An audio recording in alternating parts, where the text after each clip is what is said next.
If you're reading this now, odds are I've already left town. A few cities in between the new skyline where I'm looking down.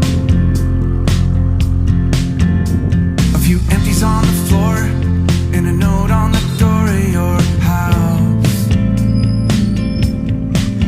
And this silence reminds me of what's left behind me for now.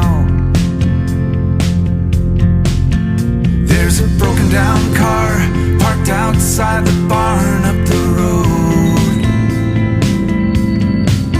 and a weather vane hanging all crooked